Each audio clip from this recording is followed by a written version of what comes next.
हम लोग प्रहलाद महाराज की शिक्षाओं को सुन रहे हैं जो उनने अपने दैत्य मित्रों को दी थी। और शुरुआत में वो कहते हैं कि यदि तुम मेरी बातों पर श्रद्धा रखोगे तो तुमको भी वही ज्ञान प्राप्त हो जाएगा जो मुझको प्राप्त है। इसमें कोई विशेष योग्यता की जरूरत नहीं है। श्रद्धा रख करके भक्ति करो, मेरी बात को मानोगे तो किसी को भी ये भगवान का ज्ञान प्राप्त हो सकता है। 7.7.40 में ये बोला गया था कि जो स्वर्ग है यह क्षयिष्णु है, मतलब नश्वर है, और इस कारण से स्वर्ग की प्राप्ति के लिए प्रयास करना व्यर्थ है। तो मान लो कोई कहे कि ठीक है स्वर्ग के लिए नहीं प्रयास करेंगे तो कम से कम इस जगत में तो सुख प्राप्ति के लिए प्रयास करना चाहिए ना। स्वर्ग कौन देखा है? मान लो इस तरह से कोई कहे कि स्वर्ग कौन देख रहा है, कौन जाने स्वर्ग है या नहीं, मान लीजिए ऐसे कोई कहे, तो प्रहलाद महाराज ये श्लोक कह रहे कि नहीं, इस जगत में भी जो सुख की इच्छा को से प्रेरित होकर के व्यक्ति कर्म करता है उसके विपरीत फल ही मिलता है। तो इसको आप श्लोक थीम समझ रहे हैं। इस जगत में भी व्यक्ति जब इंद्रिय तृप्ति के लिए, सुख प्राप्ति के लिए प्रयास करता है तो उसको सुख नहीं मिलता है, उसके विपरीत फल ही प्राप्त होता है।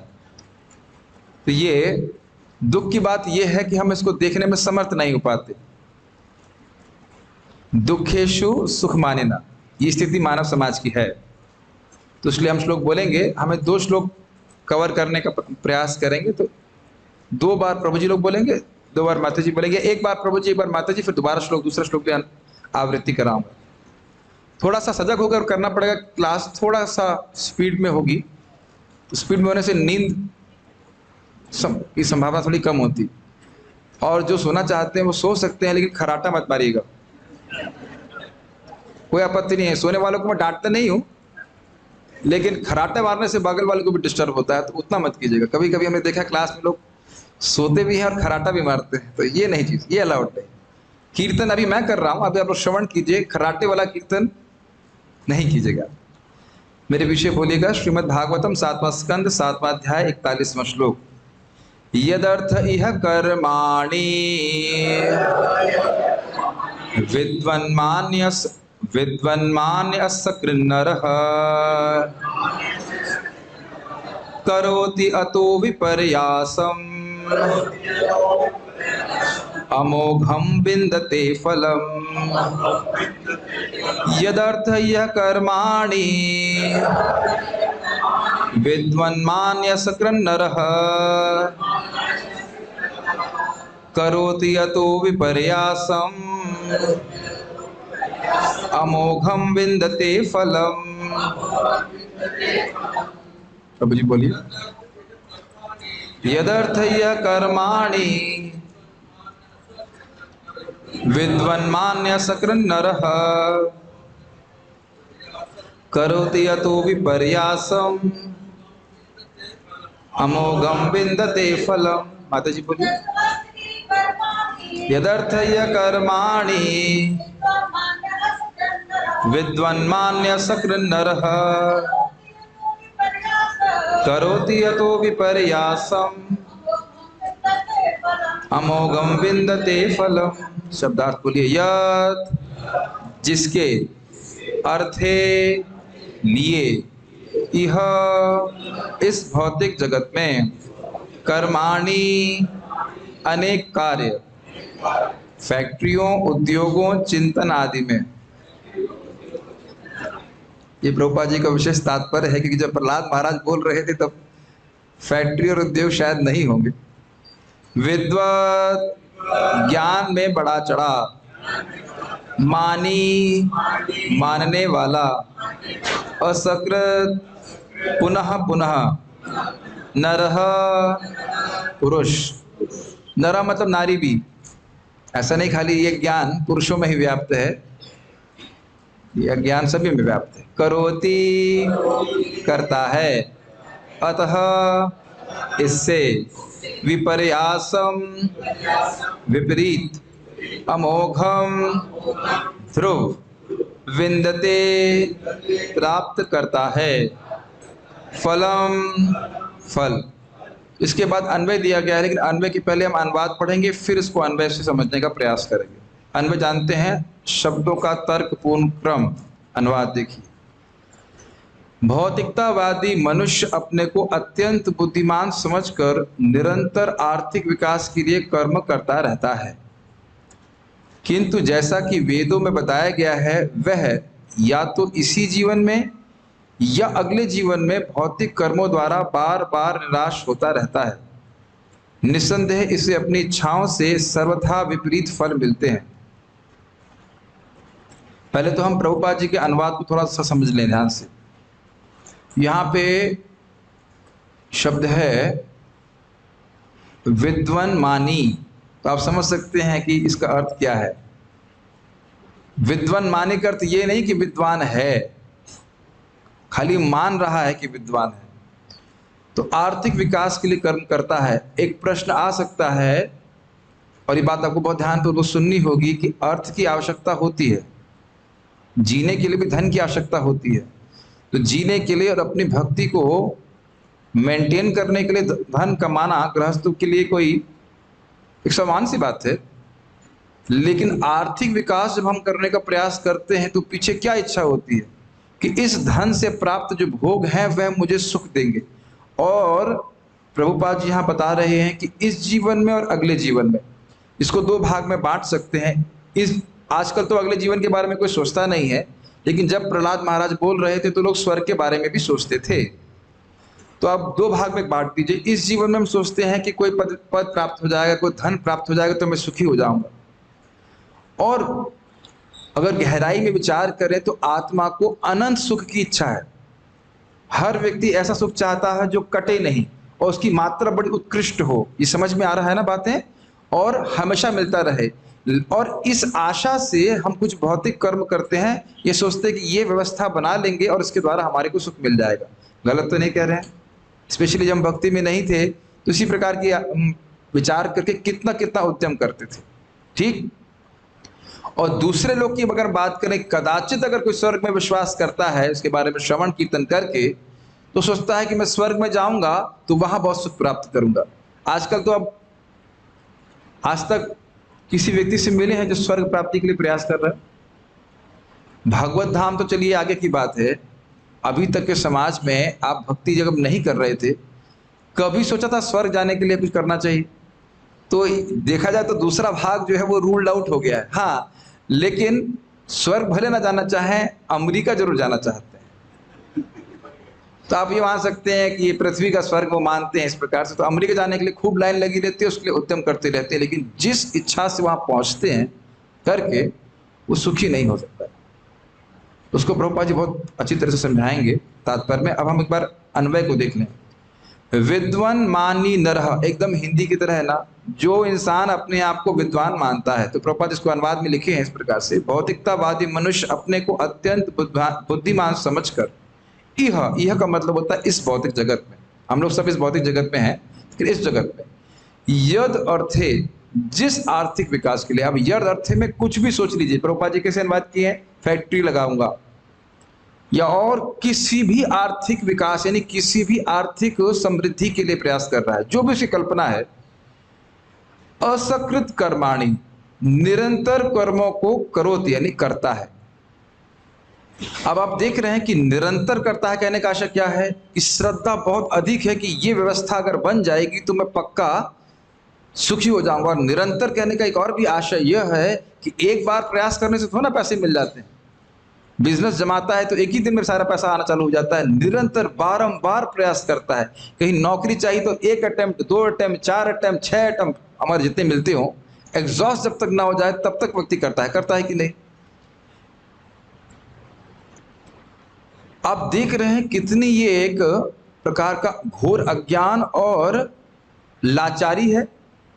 लाचारी समझ रहे हैं? उसे समझ नहीं आ रहा है। सुख चाहिए, जीवात्मा तो सुख आनंदमय है तो सुख चाहिए, लेकिन बारंबार वही माथा मार रहा है। अगर कहें तो शब्द और कठोर शब्द कहें, वही सर फोड़ रहा है जहां से केवल खून मिलेगा, दर्द मिलेगा, दुख प्राप्त होगा। मेरे ऑफिस में एक व्यक्ति आए, जयपुर से आए थे और बता रहे थे कि वो 18 घंटे काम करते थे एक व्यक्ति के लिए, और यही प्रयोजन लेके कि खुद भी नहीं, वो व्यक्ति पैसे वाला बन जाए। सुबह 6 बजे से लेकर रात के 3 बजे तक काम किए हैं, और जब उस व्यक्ति को, उसके मालिक को पैसा मिल गया तो दूध में मक्खी समझते उस तरह से निकाल के बाहर कर दिया, और नहीं भी निकाला होता तो भी वह सुखी नहीं होते। तो ये देखिए कि जब किसी को ये भगवत ज्ञान प्राप्त नहीं है तो कितना लाचार है। लाचार समझ रहे हैं, वही माथा मारना बार बार, क्योंकि इसके अलावा कुछ लगता नहीं कि सुख प्राप्त करने का तरीका है। Make sense? तो कह रहे हैं अतः। अतः मतलब अपने सुनते हैं, अतः का मतलब क्या होता है? इसलिए। तो इसलिए को प्रभुपाद जी ने क्या अनुवाद किया है? उससे इस इच्छा के कारण। किस इच्छा के कारण? कि मैं आर्थिक विकास करके सुखी हो जाऊंगा, इस इच्छा के कारण। विपर्यासम, विपरीत। किसके विपरीत? किसके विपरीत? इच्छा क्या है? सुख प्राप्त करने के लिए, और उसके विपरीत प्राप्त होता है। क्या विपरीत हो गया? दुख प्राप्त हो रहा है। अगर कोई कहे ऐसी संभावना है कि दुख प्राप्त होता है कि निश्चित होता है, तो प्रहलाद महाराज क्या कर रहे हैं? देखिए, अमोघम। अमोघम का अर्थ क्या होता है? अमोघ अस्त्र सुना है? बिना चूके। अमोघम अर्थात निश्चित रूप से उसको इसका विपरीत ही मिलता है, यानी कोई भी एक्सेप्शन नहीं है। अमोघ कर समझ रहे हैं? इस जगत में कोई भी व्यक्ति जब आर्थिक विकास के लिए प्रयास करेगा तो उसका अमोघ फल ये है कि उसको दुख प्राप्त होगा। और शायद जो पहली बार सुनेगा वह तो कन्विंस ही नहीं होगा इस बात से। परम पूज्य राधा गोविंद महाराज कह रहे थे कि जिसके पास 1 करोड़ है और मान लो उसके पास 20 लाख रुपए चले जाए, चोरी कर ले या नुकसान हो जाए, तो दुख होगा कि नहीं? और जिसके पास 1 करोड़ है ही नहीं, दुख होगा उसको। आप नहीं समझ पा रहे हैं, खोने का दुख तो नहीं है ना। एक छोटी सी घटना को बताऊंगा। कुरैश और उनकी पत्नी श्रीपाद रामानुजाचार्य से मिलने के लिए सारा धन छोड़ करके जंगल के रास्ते श्रीरंगम जा रहे थे। तो उनकी पत्नी को डर लग रहा था, ये कहीं कोई डकैत तो नहीं आ जाएगा। तो पूछे, तुम कुछ रखी हो साथ में? कहते हाँ, एक सोने का सिक्का रखे। आप देखिएगा, जैसे ही धन पॉकेट में रखते हैं डर लगना चालू हो जाता है। मंगल आरती में आइए, नहीं तो एक्सपीरियंस कर लीजिएगा, मंगल आरती में 20,000 रुपए कैश जेब में रख के आइएगा। उधर कृष्ण बलराम की तरफ ध्यान कम रहेगा, इधर रहेगा कि जेब से कहीं कोई निकाल रहा है, जेब हल्की ना कर। तो देखिए, हम ये नहीं कह रहे ना, शास्त्र ये कह रहा है कि आपको धन या कोई गृहस्थ आश्रम में तो ना आपको डोनेशन ला के कोई देगा। क्या इस श्लोक की सूक्ष्मता को हम समझ रहे हैं? आर्थिक विकास के लिए इच्छा नहीं करनी चाहिए, क्योंकि आर्थिक विकास मतलब भोग प्राप्ति की इच्छा। भक्ति के लिए जीव गोस्वामी जी बोल रहे हैं, ऐसा भी नहीं है कि केवल शरीर चलाने के लिए धन इकट्ठा करना है। अरे भगवान की आरती करने के लिए भी तो कुछ पैसा चाहिए। केवल खाने के लिए, दाल चावल के लिए नहीं शरीर करना है। इतना धन करना है कि भगवान की भक्ति संपादित कर सके। आप वृंदावन आने की इच्छा हो तो ये नहीं कि पैसे ही नहीं है यात्रा के लिए। Doesn't make sense. या घर में कोई बीमारी है तो उसको हम डील नहीं कर पाए, इस प्रकार की शास्त्र आज्ञा नहीं दे रहा है। लेकिन यह सोचना कि हम आर्थिक विकास करके सुखी हो जाएंगे तो भाई नहीं हो सकते। भोग की इच्छा जैसे ही जन्मती है, माया के चल तेरी पिटाई चालू होती है। तो ये सूक्ष्मता को समझ लेना चाहिए, ठीक है। अमोघम का अर्थात निश्चित रूप से, यानी इसमें कोई अपवाद नहीं है, सभी को लाइन से दुख प्राप्त होगा जो आर्थिक विकास में लगे हैं। तो अमोघम फलम विंदते, निश्चित रूप से वह दुख को प्राप्त करेगा। तात्पर्य प्रभुपाद जी का देखते हैं। हम बहुत तेज तो नहीं जा रहे हैं, आप सब लोग फॉलो कर पा रहे। तात्पर्य की पहली लाइन को पीला दिखाया गया, इसमें भी स्क्रीन में दिख रहा है पीला, और कहीं नहीं दिख रहा है तो कम से कम वो पीला जरूर देखिएगा। किसी को आज तक भौतिक कर्मों से मन वांछित फल नहीं प्राप्त हो सका है।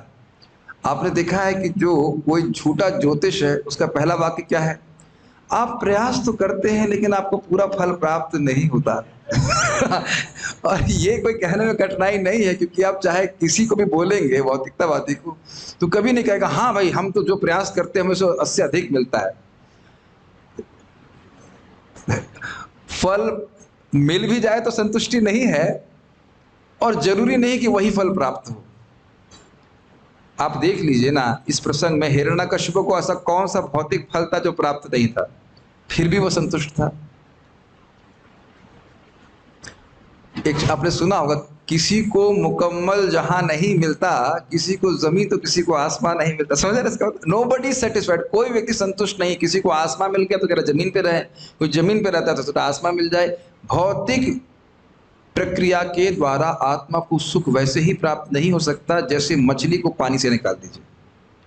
परम पूज्य वृंदावन चंद्र महाराज बहुत सुंदर बात कह रहे थे कि शरण लेना हमेशा गलत नहीं होता है। मछली अगर भगवान पानी की शरण लेती तो क्या सुखी नहीं हो जाती? और उससे निकाल दीजिए आप पानी से और देखिए मछली को सुखी करने का प्रयास। तो यही बात प्रभुपाद जी कह रहे हैं, आर्थिक विकास के द्वारा ना कोई कभी सुखी हुआ है और ना कभी कोई होगा। As a matter of fact, college में हम सोशियोलॉजी का कोर्स कर रहे थे तो उसमें एक भक्तों का कोई निर्णय नहीं है, एक सामान्य रिसर्च की गई कि सबसे अधिक सुखी लोग कहाँ के हैं, तो कहे बांग्लादेश के। क्यों? और सिंपल जीवन जीते हैं, संतुष्ट रहते तो सुखी हैं। ये आध्यात्मिकवादियों ने नहीं रिसर्च की है, और हमने तो सुना है, हम तो गए नहीं है। अमेरिका में सबसे अधिक डॉक्टर जो है वो है साइकोलॉजिस्ट। साइकोलॉजिस्ट जो है वो पेट का डॉक्टर होता है ना, दिमाग का डॉक्टर होता है। तो देखिए, और ये भी बताया गया कि पूरे विश्व का 40% इंद्रिय तृप्ति की व्यवस्था संसाधन अमेरिका में। आपने पहले क्यों नहीं बताया लेक्चर? लेकिन इसका प्रभाव देख रहे हैं, सबसे अधिक साइकोलॉजिस्ट अमेरिका में ग्रहण कर रहे हैं। भोग से व्यक्ति कभी सुखी नहीं हो सकता। जानते हैं भगवत गीता का श्लोक, यही संस्पर्श जाब होगा दुख योनय एवते। और आप भक्त सब लोग भक्ति कर रहे हैं, भक्ति में आने के बाद भी जो पहले कुछ इंद्रिय तृप्ति है, अगर उसमें व्यक्ति प्रवृत्त भी हो जाता है तब समझ में आता है इसमें तो कोई सुख नहीं। मैं भक्तों को बोलता हूं कई बार कि हम लोग कहते हैं जप कर रहे हैं, मन नहीं लग रहा है, एक दिन आप जप मत कीजिए, तब देखिए मन कैसा हो जाए। इस समय भी हमको रुचि है, बस रुचि प्रकट नहीं हो रही है, अनर्थ निवृत्ति के बाद आपको प्रकट दिखने लग जाएगी। समझ रहे बात? हम कह रहे हैं हमारा जप में रुचि नहीं हो रही, मन नहीं लग रहा है, और आप जप ना कीजिए तब देखिए कैसा लगता है मन। ऐसा तो कोई प्रोत्साहन नहीं दे रहा ऐसा करने के लिए, लेकिन आप सोच सकते हैं कि कभी जप करने को ना मिले, ये कभी बुखार हो जाता है तो हम जप नहीं कर पाते हैं, कितना कुछ दुख होता है। इस समय भी हम भगवान के संपर्क में आने के कारण सुखी हो रहे हैं। और उधर बेसिकली प्रभुपाद जी के तात्पर्य में यही कह रहे हैं कि इधर प्रयास करो, आर्थिक विकास के लिए प्रयास मत कीजिए। कर्मानुसार अपने आप प्राप्त होगा, और प्राप्त भी होगा तो कोई सुख हमको प्राप्त नहीं होगा, तो उसके लिए प्रयास करने की क्या जरूरत है? उल्टे वह पुनः पुनः निराश होता रहता है। अतएव मनुष्य को चाहिए कि वह न तो इस जीवन में और न अगले जीवन में ऐसे इंद्रिय सुख कर्मों में अपना समय व्यर्थ गवाए। समझ में आ गया? इस जगत में पैसा कमाने के बजाय या अगले जन्म में अर्थात स्वर्ग प्राप्ति के लिए प्रयास करने के बजाय व्यक्ति को भगवान की भक्ति के लिए प्रयास करना चाहिए। समझ लेना चाहिए कि भगवान की भक्ति के लिए प्रयास करने से ही भक्ति मिलेगी। यत्न आग्रह बिना प्रेम नहीं होए, महाप्रभु के वचन है। और बाकी चीजों के लिए प्रयास करने का क्या मतलब है जो पहले से ही डिसाइडेड है कर्मानुसार। अनेक राष्ट्रवादियों, अर्थशास्त्रियों तथा अन्य महत्वाकांक्षी पुरुषों ने अकेले या सामूहिक रूप से सुख के लिए प्रयत्न किए हैं, किंतु इतिहास ये प्रकट है कि ये सब निराश हुए। एक व्यक्ति तो आप जानते हैं स्मरण में जो आ रहा है वो है सिकंदर। कितना कभी आपने सोचा नहीं कि उस आर्थिक विकास की आशा से उसने कितनी मेहनत करी होगी? उतना तो हमें 16 माला जप करने में मेहनत नहीं लगती। Make sense? ये उससे अधिक लगती है। और जब आप जानते, जब मर गया था तो उसने अपने हाथ ऐसे खाली करके दिखाया कि देखो मैं कुछ भी नहीं लेके जा रहा। ऐसे भी मैंने सुना है कि कोई बड़े बिजनेसमैन है भारत के, और उनका वक्तव्य है कि पैसा मेरे लिए केवल नंबर्स है। समझ में? 2 करोड़ के अकाउंट में दिख गए, 2 करोड़ छोटा बोल रहा हूँ, मतलब 100 करोड़ इतने जीरो, उसके बाद 200 करोड़ है जो भी इतने जीरो। नहीं समझ में आ रही मेरी बात? नंबर्स, उससे कोई संतुष्टि नहीं हो रही है। और ये मेरा व्यक्तिगत भी अनुभव है, जब नौकरी करते थे तो सैलरी आती थी, कुछ नहीं लगता था, आ गई ठीक। लेकिन जो व्यक्ति भक्ति नहीं कर रहा है वह अपने मानव जीवन के महत्वपूर्ण अंश बुद्धि को इन नंबरों में इकट्ठा करने के लिए व्यतीत कर दे रहा है। Make sense? हमने अर्वाचीन इतिहास में, इससे पहले आगे जाए, एक व्यक्ति हमको मिले, उनका सारा बिजनेस चौपट हो गया कोरोना के नाते, तो रो रहे थे सब कुछ खत्म हो गया, सब कुछ खत्म हो गया। हमने कहा आप लेके क्या आए थे जो आप कह रहे सब कुछ खत्म हो गया? पैदा होते हैं तो पानी की बोतल लेके आते हैं कि भाई एक दिन हम पानी कहाँ मिलेगा, और लेके भी हम कुछ नहीं जाते। अब देख रहे हैं कितना बड़ा अज्ञान है। उस दिन परम पूज्य लोकनाथ महाराज बोल रहे थे ना कि आप लोग हंस रहे हैं, जो व्यक्ति अपने बर्थडे के दिन मर गया, हो सकता है हमारे लिए भी आज ये स्थिति हो, है कि नहीं? ये थोड़ा विचार करना चाहिए। हमने इसीलिए साधुओं को देखना बहुत जरूरी है, भक्तों को। साधु मतलब केवल ब्रह्मचारी नहीं, गृहस्थ हो चाहे ब्रह्मचारी कोई भी हो, भजन करके सुखी साधु दिखना चाहिए। कुछ समझ रहे हैं? आपने कभी सोचा नहीं कि हम जब पैदा होते हैं तो हमको तो कोई बोलता नहीं आर्थिक विकास के लिए, ये आइडिया आ कहाँ से जाता है? हम अन्य लोगों को धनी देखते हैं और सोचते हैं कि वो सुखी हैं, इसलिए हम भी उसी में प्रयासरत हो जाते हैं। तो भक्तों को देखेगा कि भक्त लोग कितने सुखी हैं मंगल आरती में आकर के, कीर्तन करके, कथा करके, तब भौतिकतावादी व्यक्ति भी बोलेगा अरे यही जीवन अच्छा है। ये मेरे सामने प्रत्यक्ष घटना है। 24 आवर कीर्तन में बैठे हुए थे, कीर्तन कर रहे थे, एक बाहर से मतलब आगंतुक के भक्त आए, व्यक्ति आए, श्रद्धालु, और बिल्कुल बगल में बैठ के बोले यही जीवन है, यही जीवन। देख रहे थे कि भक्त लोग खुश हैं, हरे कृष्ण मंत्र करते। समझ रहे हैं इस बात को? तो ये आवश्यक है कि भक्त लोग सुखी हों साधना करके, और उनको दिखना चाहिए भक्त सुखी हो, तब वह इस प्रकार का प्रयास करें। इसीलिए कहा जाता है happy devotees are best preachers. हमने अर्वाचीन इतिहास में अनेक राजनीतिक नेताओं को व्यक्तिगत तथा सामूहिक आर्थिक विकास के लिए कठिन कार्य करते देखा है, किंतु वे सभी असफल रहे हैं। मैं समझता हूँ प्रभुपाद जी ने द्वितीय विश्व युद्ध के बारे में तो बोल ही रहे हैं, हिटलर ने खूब प्रयास किया, और अन्य लोगों ने, उनका नाम हम स्मरण नहीं करना चाहते भागवत में जो राजनीतिक नेता है। लेकिन भारत में भी तो कितनी 5 वर्षीय योजना बन चुकी है, मुझे पता नहीं कितनी बनी, 11-12 कितनी बनी होंगी। आज तक किसी का दुख गया है? किसी एक व्यक्ति का भी दुख गया है? उससे विचार कीजिए। इतनी योजना बना ली हैं, आज तक किसी एक व्यक्ति का दुख गया है? कोई विरोध तो आप कर सकते हैं, विचार कीजिए। हो क्या रहा है कि समाज में जो लीडर भी हैं उनके पास सोचने की क्षमता नहीं है, और इसी के कारण से बारंबार उन्हीं प्रयासों में लगे जिससे वे स्वयं दुखी होते हैं और अन्य लोग भी दुखी होते हैं। एक छोटा सा एग्जाम्पल सोचिए, ये सच्चा एग्जाम्पल है। आपको पता है कार का इन्वेंशन क्यों हुआ था? कार का आविष्कार इसलिए हुआ था क्योंकि जो पहले जो घोड़ा गाड़ी थी, तो जो घोड़े थे वो क्या कहेंगे, मल त्याग कर देते थे, तो रोड गंदी हो जाती थी। तो इंग्लैंड में जो एवरेज स्पीड थी वो थी 10 किलोमीटर प्रति घंटा घोड़ा गाड़ी से। अब इतनी सारी कारें आ गई हैं और कितनी स्पीड है? 10 किलोमीटर प्रति घंटा। और अब पूरा वायु प्रदूषण और साउंड पोल्यूशन, क्या क्या सारी चीजें हो रहा है। अब देख, मेरी बात समझ रहे हैं? सॉल्यूशन करने का प्रयास किया उन्होंने, लेकिन सॉल्यूशन नहीं हुआ, स्थिति वहीं की वहीं बनी रही और कितना सारा प्रदूषण हो गया। एक एग्जाम्पल से समझ लीजिए। तो ये इससे आप समझ लीजिए कि और जितनी जितनी वस्तुएं हैं, इधर देख लीजिए भारत के में क्या हरित क्रांति लाने का प्रयास किया गया है कि नहीं? हरित क्रांति आई कि नहीं आई, लेकिन फर्टिलाइजर क्रांति आ गई। हमारे ही शरीरों में फर्टिलाइजर केमिकल भर रहे हैं कि नहीं भर रहे, बताइए।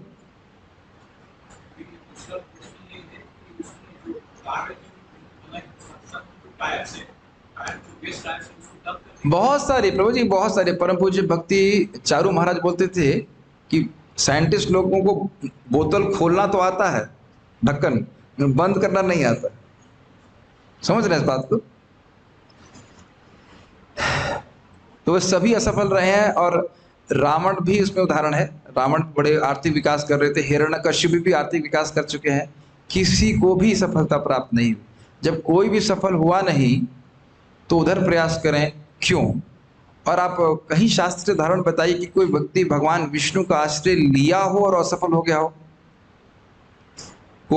दो कॉन्ट्रास्ट लीजिए, आर्थिक विकास कर रहा है, कोई सफल नहीं, और भगवान कृष्ण का, भगवान विष्णु का आश्रय लिया हो और भगवत प्राप्ति न हुई, ऐसा कौन सा उदाहरण शास्त्र में है? तो अब बुद्धिमान व्यक्ति कहां प्रयास करेगा, बताइए। जब अजामिल जैसा व्यक्ति 88 साल की उम्र में भजन शुरू करके 12 साल के अंदर वैकुंठ का पार्षद भगवान का बन सकता है, तो बाकी हम सब लोग में तो अभी तो बहुत सामर्थ्य है कि नहीं? कुछ समझ रहे हैं इस बात को? आर्थिक विकास व्यक्ति जवानी से करना शुरू किया, उसे किसी कुछ को प्राप्त, निराश ही हुआ है और होगा ही। ये प्रहलाद महाराज के वचन है। और भगवान की भक्ति कर रहा है और आज तक कोई व्यक्ति सफल नहीं हो सकता है कि 2-3 जन्म लग जाए, है कि नहीं, जैसे कि भरत महाराज था, लेकिन ऐसा नहीं हो सकता कि भगवान के आश्रय लिया हो और वह व्यक्ति विफल हो जाए, संभव नहीं है बात। तो बुद्धिमान व्यक्ति को अपने विवेक का निर्माण करके भगवान श्री कृष्ण की भक्ति के लिए प्रयास करना पड़ेगा। हम अपने मन से नहीं बोल रहे, नेहाभिक्रम नाशस्ति प्रत्यवायो न विद्यते स्वल्पमस्य धर्मस्य त्रायते महतो भयात् न मे भक्तः प्रणश्यति इत्यादि। यह तो प्रकृति का नियम है, जैसा कि अगले श्लोक में स्पष्ट बताया जाएगा। कुछ और इस पे टीका की गई है तो बता रहा हूं। मान लो कोई प्रश्न करे कि भाई जब दुख ही प्राप्त हो रहा है तो बिना प्रयास के, इधर नहीं दिखेगी टीका, बिना प्रयास के बिना कारण के व्यक्ति क्यों इस प्रकार का प्रयास कर रहा है? देख रहा है कि दूसरे लोग निराश हो रहे हैं, दूसरे लोगों को दुख प्राप्त हो रहा है, तो अकारण क्यों प्रयास कर रहा है? प्रश्न बन सकता है। तो उत्तर होगा कि भाई अविद्या के कारण, अपने स्वरूप को ना समझ पाने के कारण कर रहा है ऐसा। तो फिर एक प्रश्न बनेगा, अरे भाई अगर अविद्या में है, मोह है, तो तत्वज्ञ लोगों के द्वारा प्रबोधित हो जाए। जो तत्व को जानने वाले हैं वो उसको समझा देंगे कि तुम शरीर नहीं हो, तुम आत्मा हो, भगवान के दास हो। तुम तत्वज्ञों के द्वारा उसका मोह समाप्त क्यों नहीं हो रहा है? फॉलो कर पा रहे हैं? तो अगर मान लीजिए ये आशा हो, ये प्रश्न हो कि भाई इसका ये व्यक्ति है जो लगा हुआ है भोग प्राप्ति में, उसका तत्वज्ञों के उपदेश के द्वारा भी मोह क्यों समाप्त नहीं हो रहा है? तो श्लोक को दिखाइए जरा। संस्कृत श्लोक में लिखा हुआ है विद्वान मानी, क्योंकि वो अपने आप खुद को विद्वान मानता है। हमारा अनुभव है, आप लोगों का भी अनुभव होगा कि बस में जाइए, स्पेशली ट्रेन में जाइए, और आप धोती कुर्ता में हो तो बहुत सारे ब्रह्मज्ञानी मिल जाते हैं। वो अरे हमको खुद बोले, आप तो केवल कृष्ण को प्रणाम कर रहे हैं, हम देखो इसको प्रणाम कर रहे हैं, उसको प्रणाम कर रहे हैं, उसको हम लोग आदित्य ज्यादा अच्छे हैं। अब बताइए ऐसे व्यक्ति को क्या उपदेश देंगे आप? अब बताएंगे यथा तरोर मूल निश्चय ना, कुछ नहीं, हरे कृष्ण हरे कृष्ण। ऐसे परम पूज्य राधा गोविंद महाराज बता रहे थे कि एक बार वो ट्रेन में जा रहे थे अपने शिष्यों के साथ, तो कुछ लोग उनके शिष्यों से मजाक कर रहे थे और महाराज बिल्कुल बोलना नहीं चाह रहे थे उनसे, जबकि महाराज जप कर रहे थे। तो शिष्यों ने कहा, आपका ज्यादा जिज्ञासा है तो आप महाराज से पूछ लीजिए। तो मजाक करने लगे। महाराज जी बोलते हैं और देख रहे हैं कि महाराज जप कर रहे हैं, तो महाराज बोले, महाराज जी कुछ बताएंगे, कुछ बोलेंगे? देख रहे हैं ना, विद्वान मानिए, अपने को विद्वान मान रहे हैं और तत्वज्ञ से पूछने का प्रयास कर रहे हैं, उनको सुनने की कोई इच्छा नहीं। तो महाराज बोले, देखो भाई, जहां कौवे कांव कांव कर रहे हो वहां हंस क्या बोलेगा? तो एकदम से फिर सब बोले, देखो भाई, कोई भाई नहीं बोलेगा, शांत शांत शांत। तो फिर महाराज बोले, देखिए मानव जीवन के महत्व को समझिए, आप भगवान का नाम संकीर्तन करके सिद्धि को प्राप्त कर सकते हैं। पहले 5 मिनट कीर्तन कराए, तब जाके वो महाराज की बात समझ पाए। तो कहने का आशा समझ रहे हैं? ऐसे विद्वान मानते, अपने को विद्वान मान रहे हैं, हम बहुत बुद्धिमान हैं। और यहाँ भी हमारा प्रचार का अनुभव है कि कभी किसी को बताओ ना तो हाँ हाँ तो बोलेगा, लेकिन अंदर से कहेगा इस साधु को क्या पता है, मूर्ख से कुछ पता ही नहीं। इस संबंध में एक और हमारे महाराज जी हैं, बद्री नारायण महाराज, वो अपना उदाहरण बता रहे थे। वो बहुत पैसे वाले परिवार से हैं, मिलियनर उनके पिताजी हैं। तो जब भक्तों को देखते तो कहते, तुम लोग को पता नहीं है कि जीवन की सेटिंग करनी कैसे होती है। सेटिंग मतलब कैसे सेटिंग किया जाए जीवन में कि व्यक्ति सुख भोग सके, इसीलिए तुम्हें मर रहे हो यहाँ पे भजन करने में।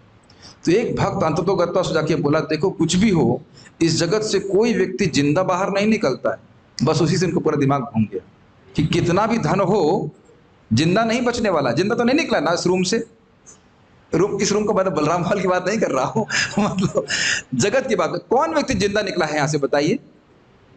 उस शब्द से वह बदल गए। फिर आप आज तुम सन्यासी हैं, भगवान बहुत अच्छी भक्ति करते हैं। तो क्योंकि वह अपने को विद्वान मान रहा है, इसलिए तत्वज्ञों से सुनना ही नहीं चाहे। जब हम खुद ही विद्वान है तो दूसरे से क्या सुनेंगे? अरे अपना हित अहित खुद ही जान रहे हैं तो आप क्या बताएंगे? यही बात है। और दूसरी बात यह है कि क्योंकि वह विद्वान मान रहा है इसको, अपने आप को, तो जो तत्व जान रहा है भगवान का, वह उसको उपदेश भी नहीं देता है। क्या आप लोगों का संभव नहीं है? तो ज्यादा अपने को ब्रह्मज्ञानी मानते हैं, उनको कुछ कृष्ण के बारे में बोलने से प्रयोजन ही नहीं होता, आप उसको फिर आप बोलते भी नहीं है कि नहीं? कोई व्यक्ति कुछ कुछ व्यक्ति को आप मुझसे पूछे कि भाई इंसान जानवर में क्या अंतर है, हटा हो, फिर आप हटा देते। लेकिन अगर आप कुछ बात शुरू करें और व्यक्ति समझे कि हाँ भाई हम दुख में हैं, तो सभी को उत्साह होता है कुछ बोलने का, और वह भगवान के बारे में आप बोल के तो उनको समझा सकते हैं। तो यानी कि दो बातें, एक ही उपदेश मान लो दिया भी जाए तो समझने वाले नहीं है, और प्रायः ऐसे लोगों को उपदेश दिया भी नहीं जाता है। जैसे आप देख सकते हैं महाराज रघुगुण को कोई उपदेश नहीं दे रहे थे, जड़ भरत पहले नहीं दे रहे थे ना, और जब उनने फिर सरेंडर बोले कि हाँ भाई ये तो महान व्यक्ति, तब उपदेश देना शुरू किया, है कि नहीं? ये बात। तो इससे इनका अभिमान का पुंज ही सूचित होता है। विद्वान मानी कहने का मतलब है कि पूरी तरह से गर्व और अभिमान से युक्त हैं, इसलिए इनको तत्व ज्ञान नहीं हो पाएगा और बार बार उन्हीं जगह माथा मारते रहेंगे। माथा मारना समझते हैं? जिसमें केवल दुख प्राप्ति होगी। अब इसी को प्रकट करने के लिए, स्पष्ट करने के लिए ये श्लोक बोल रहे हैं, मेरे पीछे बोलिए। सुखाय दुख मोक्षाय संकल्प इह कर्मिणः सदाप्नोति हया दुःखम् अनिहाया सुखावृतः। सुखाय दुख मोक्षाय संकल्प इह कर्मिणः सदाप्नोति हया दुःखम् अनिहाय सुखावृतः। सुखाय दुख मोक्षाय संकल्प ह्य कर्मिणः सदाप्नोति हया दुःखम् अनिहाय सुखावृतः।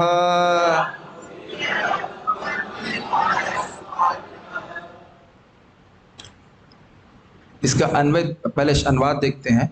इस भौतिक जगत में प्रत्येक भौतिकतावादी सुख का इच्छुक रहता है और अपने दुख कम करना चाहता है, अतएव वह तदनुसार कर्म करता है। किंतु वास्तव में कोई तभी तक सुखी रहता है जब तक वह सुख के लिए प्रयत्नशील नहीं होता। ये बड़ा रहस्यमय श्लोक है। हम सुख के लिए प्रयास ना करें तभी तक सुखी रहते हैं, इसको भी हम चर्चा करने वाले हैं। जो ही वह सुख के लिए कार्य प्रारंभ कर देता है, त्यों ही उसकी दुख की अवस्था प्रारंभ होती है। अन्वय देखिए इसका। यह आपने पिछले श्लोक में सुना था, यह मतलब इस भौतिक जगत में। इस भौतिक जगत का मतलब स्वर्ग पर्यंत, जो कहीं पे भी व्यक्ति इंद्रिय तृप्ति की इच्छा से कुछ कर्म करना शुरू करता है, कहीं पे भी। कर्मणः मतलब प्रत्येक तो भौतिकतावादी जो भी भोग प्राप्त करना चाहते हैं। संकल्पः सुखाय दुख मोक्षाय च, सुख का इच्छुक रहता है और अपने दुख कम करना चाहता है। संकल्प समझते हैं? संकल्प मतलब इच्छा, मैं ये करूंगा, इसको संकल्प कहते हैं। तो कह रहे हैं संकल्प सुखाय, सुख की प्राप्ति के लिए वह संकल्प करता है कि भाई हम ये करेंगे, इससे हमको निश्चित सुख प्राप्त हो जाएगा। और दुख मोक्षाय, इस समय जो मेरे जीवन में दुख है इससे मैं मुक्त हो जाऊंगा। क्या आप ये देख रहे हैं कि हमारे जीवन में केवल इन्हीं दो कारणों से हम कर्म करते हैं? ये सामर्थ्य है सभी में, देख ही रहे हैं इस बात को। भौतिक सुख प्राप्त करने की इच्छा और जगत में जो तीन ताप सता रहे हैं उससे मुक्त होने की इच्छा, बस इसी में हम फंसे हुए। कुछ विरोध या दिख रहा है इस बात? इहा का अर्थ होता है प्रयास, परंतु इस कर्म या महत्वाकांक्षा द्वारा, एक्चुअली इहा का दो अर्थ हैं। इहा यस्य हरेर्दास्य, इहा के दो अर्थ हैं। एक कुछ कर्म कर रहा है, प्रयास कर रहा है, दूसरा अर्थ है कि इच्छा कर रहा है। तो मूल बात तो आप वहां पकड़ लीजिए कि इच्छा कर रहा है। जैसे ही भोग प्राप्ति की इच्छा करी, उसी दिन से हमारा दुख, हमको किस प्रकार दुख दिया जाए उसकी प्लानिंग माया देवी कर लेती। अब समझ में आ रहा है कुछ? अब तो क्लियर होगा। क्या बोले? कृष्ण भूलिया जीव भोग वांछा करे, निकटस्थे माया तारे जा, नहीं ये नहीं था, दूसरा कौन सा? हाँ, कृष्ण भूलिया जीव अनादिर बहिर्मुख, अतएव माया ते तार संसार दुख। ये समझ रहे हैं? इह या मतलब जैसे ही संकल्प किया कि यह भोग प्राप्ति करूंगा, उसी दिन माया ने, उसी समय माया प्लान करती, आओ बेटा आओ, आओ आओ कबड्डी कबड्डी खेलते, आओ आओ तुम करो प्रयास, दे चाटे दे चाटे। यही प्रभुपाद जी कहते हैं। और अमेजिंग है कि माया प्रेरित भी करती है कि तुम कृष्ण की सेवा क्यों कर रहे हो, भजन क्यों कर रहे हो, आओ मेरे पास आओ, मैं तुम्हारे मुंह पे लात मारूंगी। ये तो कुछ भी नहीं है। परम पूज्य राधा गोविंद महाराज बोलते हैं कि जैसे किसी को लोहे के जूता जिसमें कील लगी है उससे मर्म स्थान पे मारा जाए, इस प्रकार से दुख प्राप्त हो रहा है जीवात्मा को।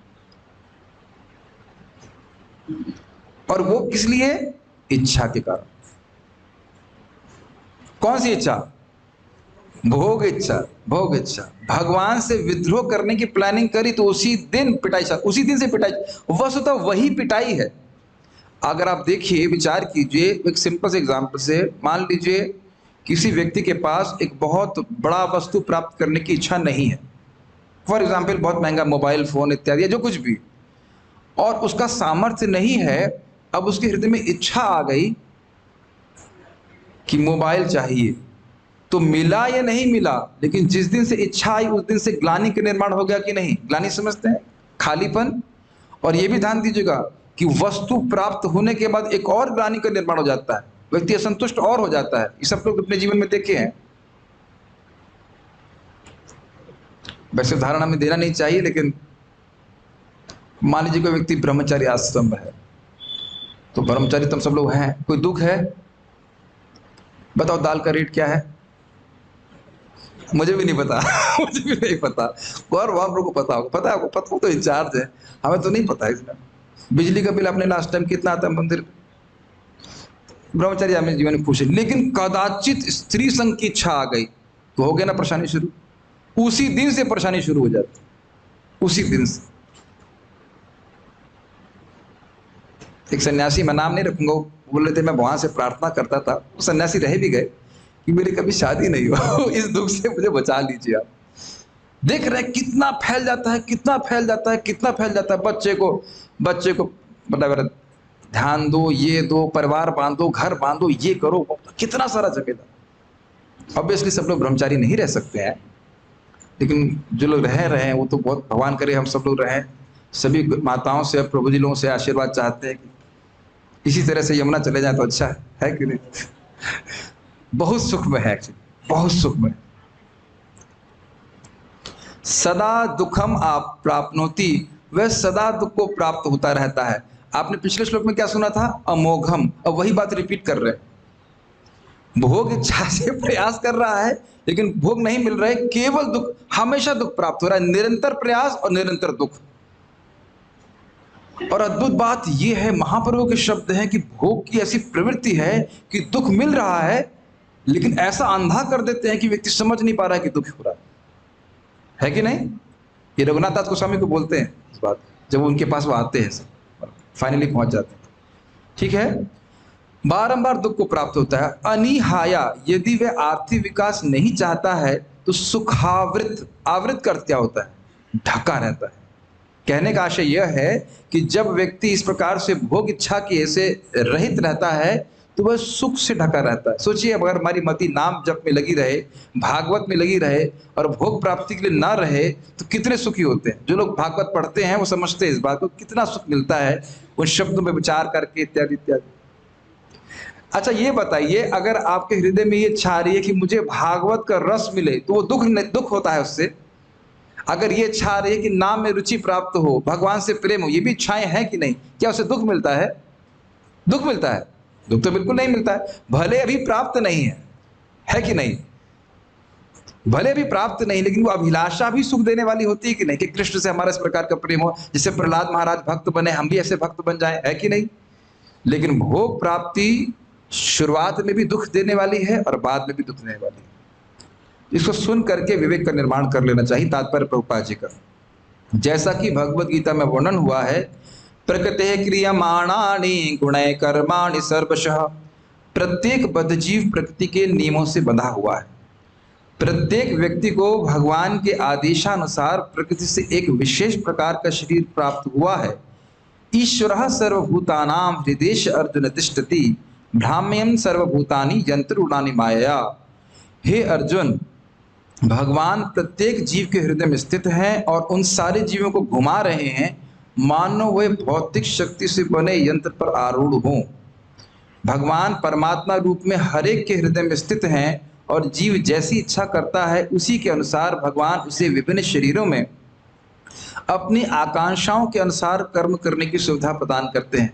अब आप लोग सोच सकते हैं कि प्रभुपाद जी ने तात्पर्य इस प्रकार से क्यों शुरू किया, क्योंकि देखिए एक प्रश्न होगा कि भगवान तो सुहृद हैं और सर्वज्ञ हैं, वो जानते हैं कि भोग प्राप्ति करने से जीव को सुख नहीं मिलेगा, नहीं मिलेगा, है कि नहीं। तो प्रश्न यह भी बन जाएगा कि भगवान ही क्यों नहीं ज्ञान देते थे जीव को। अब समझ में आया, भगवान ही अंदर से ज्ञान क्यों नहीं दे देते कि तुम ये जो कार्य कर रहे हो उससे तुम्हें सुख नहीं मिलेगा। तो समझ लीजिए कि भगवान बहुत नम्र हैं, वे हमारी स्वेच्छा में हस्तक्षेप नहीं करते और तब तक ज्ञान नहीं देते जब तक हम उनके लिए कुछ करें नहीं। अर्थात भक्तों का संग जब तक नहीं करते, भगवान की भक्ति जब तक कुछ नहीं करते, तब तक भगवान अंदर से ज्ञान का नल नहीं खोलते। कोई आश्चर्य नहीं हो रहा है, मेरे प्रवचन या किसी और भक्त के प्रवचन करने से पहले भी तो हमको ज्ञान हो सकता था कि नहीं। और अपनी स्थिति, हम सबको अपनी स्थिति देख लेनी चाहिए। जब हम भक्ति नहीं कर रहे थे, कभी नहीं सोच रहे थे कि भगवान की भक्ति प्राप्त हो, इसी तरह सोच रहे थे। भक्तों ने कृपा करके बोला भाई 1 माला जप करो, फिर 2 माला, भक्तों जानते संतुष्ट नहीं होते जब तक हम 16 माला ना करें। ऐसा करते करते हमको फंसा लिया, सभी लोग फंसे, अच्छा फंसे, कोई दिक्कत नहीं है। और अभी ध्यान दीजिएगा कि जब हमारे कृष्ण मंत्र कर रहे हैं तो परम समर्थ, सर्वज्ञ, परम कृपालु भगवान के लिए वह कार्य कर रहे हैं जो उनको सबसे अधिक प्रिय है। तार मध्य सर्वश्रेष्ठ नाम संकीर्तन, कृतार्थ होइला आमी सुनाइला हरि नाम। कौन बोला है बताइए? महाप्रभु बोले इस बात। तो जब कोई व्यक्ति, जैसे भी आप लोग यहाँ से उठ करके प्रसाद पाएंगे तो अच्छा प्रसाद मिलता है तो कृतार्थ होते ना, बड़ा अच्छा लगा, तो जिसने बनाया है उसके लिए कुछ कम से कम थैंक यू तो करेंगे, कुछ तो करने की इच्छा होती है ना। तो जब भगवान, सोचिए भगवान अपने को कृतार्थ मानते हैं जब हम हरे कृष्णा कृष्णा कृष्णा हरे हरे, हरे राम राम राम हरे हरे, इसका उच्चारण करते तो सोचते हैं जब इसने मुझे इतना अच्छा उपहार दिया है तो उसका ज्ञान तो मैं नष्ट करूंगा। इसीलिए बोलते हैं महाप्रभु विद्या वधु जीवनम। सारे इक्वेशन समझ में आ रही है? जो व्यक्ति भगवान के लिए कुछ नहीं करता है तो भगवान भी चुपचाप बैठे रहते, तुम भोग चाहते हो ठीक है करो, समझ में आया। लेकिन जब कोई व्यक्ति वैष्णवों का संग प्राप्त करता है, अनजान में भी भक्ति कर देता है, तब भगवान उसको प्रेरित करते हैं सही ज्ञान के प्रति, ठीक है कि नहीं। तभी तो बहुत सारे भक्त यहाँ पे वृंदावन में आकर रह रहे हैं अपनी भौतिक आसक्ति को त्याग करके, है कि नहीं। महाराज जी बहुत अच्छा बोलते हैं, महाराज जी मतलब परम पूज्य राधा गोविंद महाराज, कि जब से हम पैदा हुए हैं तो भगवान भोग का ज्ञान ऑटोमेटिक दे रहे हैं। क्या खाना है, क्या देखना है, क्या छूना है, दे रहे हैं कि नहीं दे रहे। लेकिन जब तक भगवान को प्रणाम नहीं करता, उनका नाम जप नहीं करता, ये ज्ञान कभी नहीं देते कि तुम मेरी शरण में आओ, ऑटोमेटिक नहीं देते, है कि नहीं। इसीलिए हर भक्त को अपने भाग्य की सराहना करनी चाहिए कि भगवान ने कृपा करके ये भागवत दिया है, वैष्णव का संग दिया है, हरे कृष्ण मंत्र दिया है, जिसके द्वारा हम आसानी से भगवान की प्राप्ति कर सकते हैं। इसी को प्रभुपाद जी तात्पर्य में कहेंगे। समझ में आ रहा है? भोग की सुविधा प्रदान करेंगे लेकिन भक्ति की सुविधा ऐसे डायरेक्ट नहीं प्रदान करते, वैष्णव के द्वारा ही करते ही। फिर महाराज की बात याद आती है कि वो लोग कहते हैं भगवान कृपा नहीं किए, कह रहे हैं अरे तुमको मानव जीवन दिया, ये कृपा नहीं दी।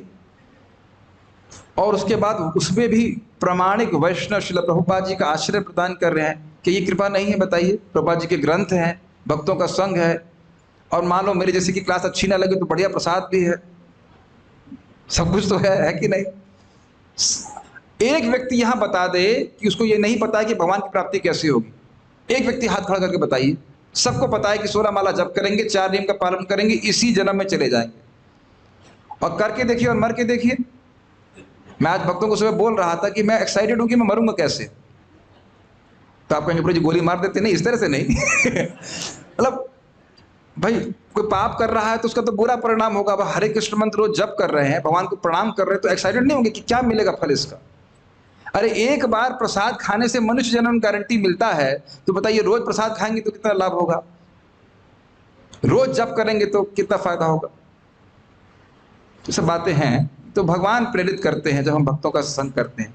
यह शरीर एक यंत्र के समान है जिसके द्वारा मनुष्य सुख की मिथ्या इच्छा के अनुसार घूमता रहता है और जीवन के विभिन्न स्तरों में जन्म, मृत्यु, जरा तथा व्याधि से पीड़ित होता रहता है। प्रत्येक प्राणी किसी न किसी योजना तथा कामना से अपने कार्य प्रारंभ करता है, किंतु उसे अपनी योजना के प्रारंभ से लेकर अंत तक कोई सुख प्राप्त नहीं होता। बहुत सिंपल सी बात है, इसको हाईलाइट क्यों किया गया? देखिए, जैसे हमारी मोटरसाइकिल होती है, तो मोटरसाइकिल का हम ध्यान तो रखते हैं, या कार का इत्यादि, लेकिन कभी यह तो नहीं सोचते कि हम ही कार हैं। डीजल भर दिया कार में और हम सोचे कि हाँ अब हम बहुत तृप्त हो गए, तो ये तो मूर्खता है कि नहीं? तो जब तक इस शरीर में हैं, इस शरीर का उपयोग भगवान की सेवा के लिए करना चाहिए, ये बुद्धिमानी है। लेकिन शरीर में ही अभिनिवेश रहे कि मैं शरीर को संतुष्ट करके संतुष्ट हो जाऊंगा, तो इससे हमारा कितना नुकसान हो रहा है हम कल्पना नहीं कर सकते। Does it make sense? और कोई अलार्म बजा रहा है क्या? अभी तो 5-10 मिनट है मेरे पास बोलने के लिए, या फिर ब्रेक लगाने के लिए बोल रहे हैं? आप लगा देंगे ब्रेक, घबराइए मत, मैं 9 बजे के बाद नहीं खींचूंगा किसी। इंद्रिय भोग की वासना के कारण ये हुलिया प्राप्त हुआ है, मेरे को ही नहीं सभी को। इसलिए ये नहीं कह सकते कि इंद्रिय भोग की इच्छा नहीं थी, ये शरीर ही नहीं मिलता। अब उसके बाद फिर वही कर्म करें जिससे कि भोग इच्छा निर्माण हो, ये हमारे ऊपर। और उसके बाद फिर हम फेल होकर के राधा श्याम सुंदर के सामने आ जाएंगे। ठीक है, पिछले जन्म में पास नहीं हुए, चलो ठीक है, इस बार ट्राई करो। समझ रहे हैं मेरा आशय कहने का? और दूसरी तरफ हम प्रयास कर सकते हैं, नहीं 16 माला जप करेंगे। और ये बात समझिए, जीव को समीपात बोलते हैं, 1717 कृष्ण परम पुरुष वाला श्लोक है, नंबर भूल रहा हूं, कि कह रहे हैं कि यहाँ पे कृष्ण परम पुरुष क्यों कह रहे हैं? यस्याम वै श्रूयमाणायाम कृष्णे परम पुरुषे भक्तिर उत्पद्यते पुंसाम शोक मोह भयापह। भागवत को सुना नहीं है, सुन रहा है, तो भगवान कृष्ण परम पुरुष में भक्ति उत्पन्न होती है। तो कह रहे हैं क्यों? कि जो कृष्ण शब्द है, इसका हर अक्षर हमको भगवान की ओर उन्मुख कर रहा है, हमारी भोग वासना को नष्ट कर रहा है। इसीलिए बारंबार हरे कृष्ण का उच्चारण करने से आप देखेंगे कि भोग वासना समाप्त होती चली जाती है। तो बुद्धिमान व्यक्ति को इंद्रिय तृप्ति के बजाय भगवान की भक्ति में अपनी शक्ति को, पूर्ण शक्ति को लगाने का प्रयास करना चाहिए। इस यंत्र को यंत्र की तरह देखना चाहिए, अपनी तरह नहीं। और स्वाभाविक सी बात है कि यंत्र है तो उसको ठीक भी रखना चाहिए, लेकिन मैं ये यंत्र हूं, इस प्रकार का अभिनिवेश रहेगा तो व्यक्ति कभी इंद्रिय तृप्ति की भावना से मुक्त नहीं हो पाएगा, और फिर उसी के लिए वो प्रयास करता रहेगा और वो दुख प्राप्त करता रहेगा। इसके विपरीत जो ही वह अपनी योजना के अनुसार कार्य प्रारंभ करता है, त्यों ही उसका कष्टमय जीवन शुरू हो जाता है। इसकी व्याख्या मैंने कर दी। जैसे ही भोग इच्छा आई, माया की प्लानिंग चालू हो गई कि इसके प्रयास को मैं कैसे विफल करूंगी। ठीक है, अतएव मनुष्य को जीवन की कष्टप्रद अवस्था को दूर करने के लिए उत्सुक नहीं होना चाहिए, क्योंकि इसके लिए कोई कुछ नहीं कर सकता। जो कर्मानुसार हमारा दुख बंधा हुआ है वो आना ही है। ऑब्वियसली इसका अर्थ यह नहीं कि व्यक्ति दवा नहीं ले, लेकिन दृष्टि ये नहीं होनी चाहिए कि हम भौतिक व्यवस्था बना करके सुखी हो जाएंगे। स्वस्थ लोग भी आत्महत्या करते हैं। अहंकार विमूढ़ात्मा कर्ताहम इति मन्यते। यद्यपि मनुष्य अपनी मिथ्या कामना के अनुसार कर्म करता रहता है, तथापि वह सोचता है कि अपने कर्मों से वह अपनी भौतिक स्थिति सुधार सकता है। और अगर ऐसा ही होता तो सारे रिक्शे वाले पैसे वाले होते कि नहीं? इस जगत में जो व्यक्ति दान देता है वही घूम करके अगले जीवन में वापस आता है। अगर मेहनत करने से ही पैसा आता तो सारे रिक्शे वाले बहुत पैसे वाले हो जाते। और यह भी धारणा नहीं करनी चाहिए कि सारे पैसे वाले सुखी हैं। वेदों का आदेश है कि मनुष्य को चाहिए कि वह ना तो सुख बढ़ाने का और ना ही दुखों को कम करने का प्रयास करे, क्योंकि यह सब व्यर्थ होता है। और मैं समझ रहा हूं कि शायद ये बात समझ में नहीं आ रही है, लेकिन बात बड़ी स्पष्ट है। ये जगत दुख का घर है और इसमें प्रयास करने के बाद भी दुख ही मिलेगा, तो फिर प्रयास क्यों किया जाए?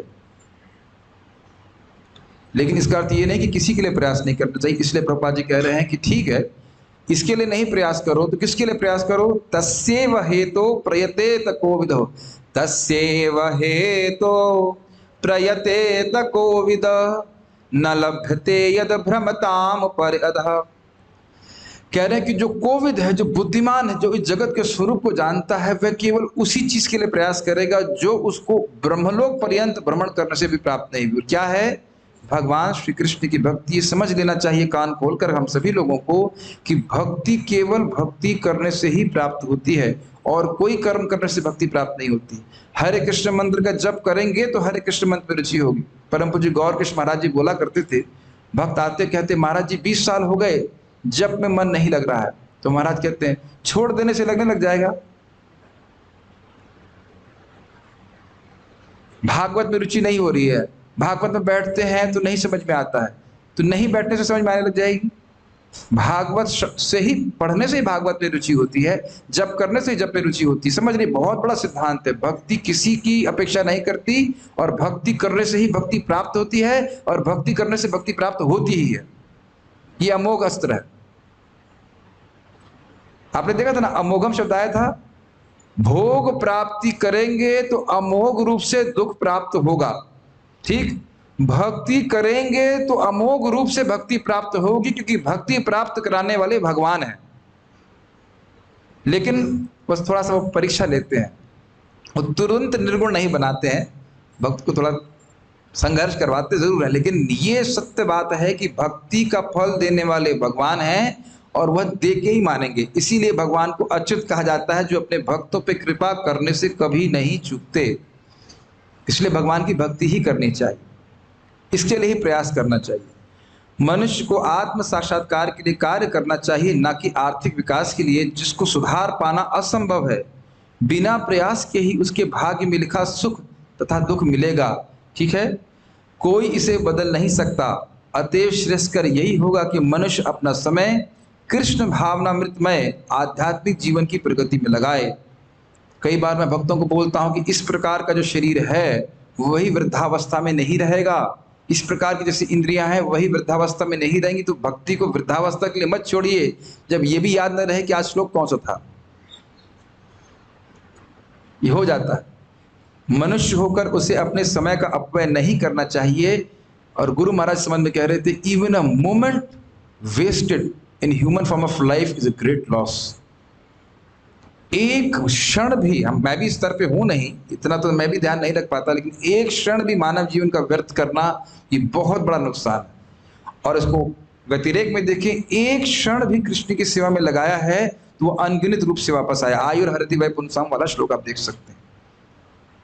तो अधिक अधिक भगवान का नाम जप, भागवत श्रवण और अन्य प्रकार की सेवाओं में लग करके व्यक्ति को अपना इन्वेस्टमेंट सही कर लेना चाहिए। लास्ट लाइन, ये अच्छा होगा कि तथाकथित सुख की कामना किए बिना कृष्ण भावनामृत को विकसित करने में इस जीवन का उपयोग किया जाए। इसको मैं कुछ एक चीज बात बोलना चाहता हूँ।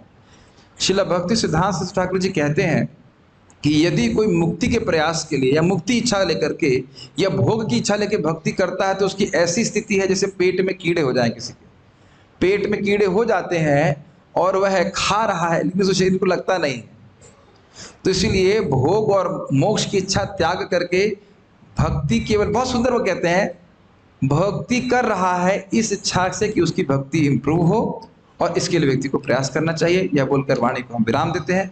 9 बज गया है, आप लोगों को दूसरी वाली भक्ति करनी है, बहुत महत्वपूर्ण है मेरे लिए भी और आपके लिए भी। तो बहुत बहुत धन्यवाद। कोई त्रुटि हो तो आप क्षमा कीजिए। हरे कृष्ण।